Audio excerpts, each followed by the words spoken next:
buzz, now it's flying.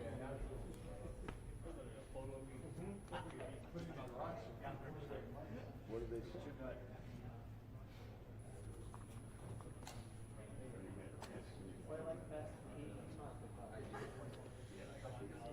Whoever just plugged in, are you on AC?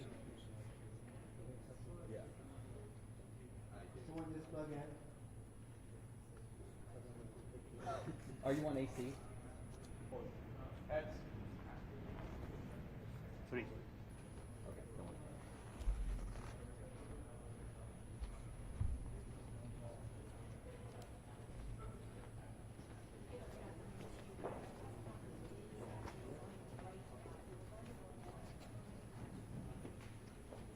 Squeeze in.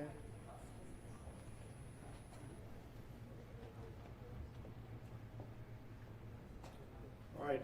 Hey, good afternoon. Colonel Frank Pera from the U.S. Army Corps of Engineers, Boston District. I'm following up on yesterday's update as far as our progress on the wreckage recovery for this plane crash here at Reagan National. We continue to be mindful of those impacted by this tragic incident, the families and the loved ones who lost their lives, but also the first responders and our local, state, and federal partners who are working diligently on scene and behind the scenes to support the rescue and recovery efforts. Yesterday I provided some insight into our salvage operations as well as the iterative cycle that we've used to make sure that we're doing that in close coordination with Unified Command. Again, our process is committed to the dignified process for recovery of the remains for personnel and passengers of the flight. As part of today's operations, we did conduct some work stoppages associated with human remains. Assistant Fire Chief Steen can discuss those details further. We do an automatic work stoppage until the proper coordination with the appropriate authorities can be conducted. And today was a very successful day for the most part. We began the effort to clear the wreckage in the Potomac right at sunrise. We left ground and began this larger interagency effort. Throughout the day, we've had some success. It was removed at about 10 o'clock this morning. Shortly after that, about noon, we had the fuselage out of the water. And then about 2:30 this afternoon, we began our salvage operations to begin to bring the wing out of the water. Those were our goals for today. The fuselage, the engine, and the wing, we are on our way. Right now, we anticipate that most of those items will end up on the barge, like we talked about last night, stay overnight in a secured and covered condition until we can make our way to a transport point tomorrow morning. A lot of our operations tomorrow will be dictated by tidal conditions. The barge that we're using has a shallow draft. We're going to wait till high tide, probably close to around 10 o'clock before we can start actually begin transferring those items from the barge over to the transport that will eventually bring them over to Hangar 7, and then returning back out to complete our operation. Over the next 24 hours, our goal is really to complete our commitment to finishing the civilian plane recovery. Tomorrow, our goal is going to be the cockpit.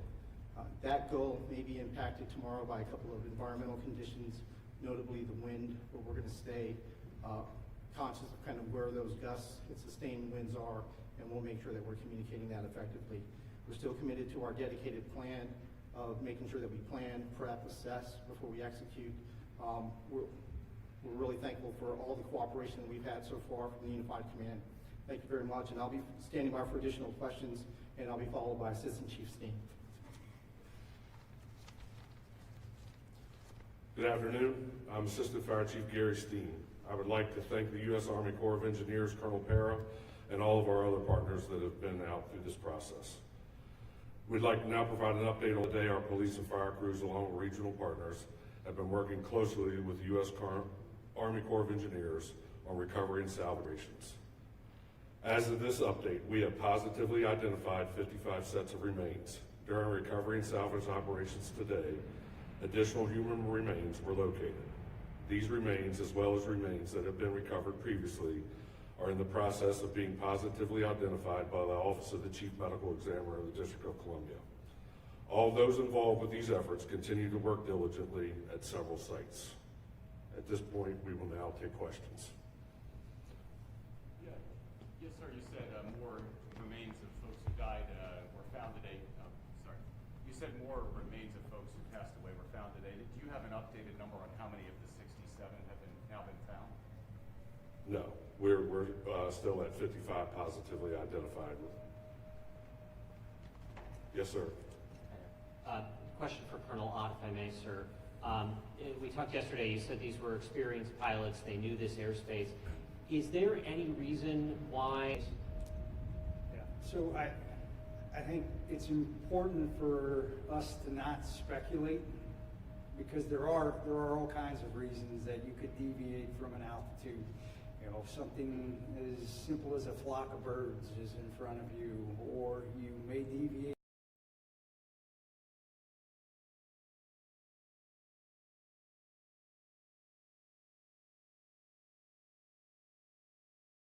I know we all want answers. We want to know also, but all that should come out, and we should have a better picture once the cockpit data, recorders, and that are analyzed. Yep. Yes, sir. Skylar, CBS News. I know you were talking about the timeline for the salvage operation. Are you still on track with that, given the success today? I know you said that there could potentially be some challenges tomorrow. Could that delay things?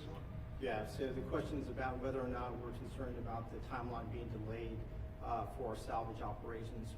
We do believe that we're on track. I think we were very successful today. Every day we set a goal for what we're trying to accomplish. Our goal for today was to get to the engine, the fuselage, and the wing, and we're going to be successful by the end of the day. Our goal for tomorrow, based on the reduced timeline and the environmental conditions, is the cockpit, and we equally think we're going to be successful. Yes, sir.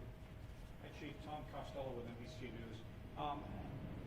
Could you talk about the emotional toll that this must take on these divers who are in the water and trying to recover the remains of these victims, and do it, as you've said over and over again, in a dignified manner, but presumably you're dealing with children and parents and families. I'm just wondering what this does to the divers who are in the water.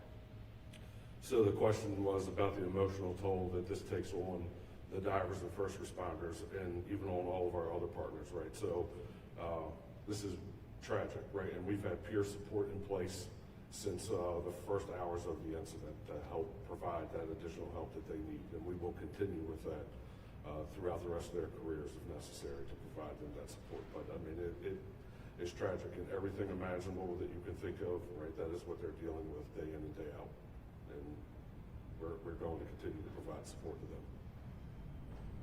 Yes, sir. Can you describe how you came up with this plan to strategically take out each of those elements that you just described? Yeah, so the process that we do, and this is typical for most salvage operations, is to ensure that you understand the environment. So there is a series of iterative events that kind of inform the dive and salvage process. First, like we said, is a wide area scan that gets us down to a localized area. Once we get to that localized area and we're at the wreckage, there's a dive survey that really kind of informs the conditions at that point. Then we have to understand the structure to inform the next part, which is the salvage. That is the process that we're doing that addresses the human remains that we talked about before. And we work that in painstaking detail with the entire interagency, and as well as all of our partners within the Unified Command.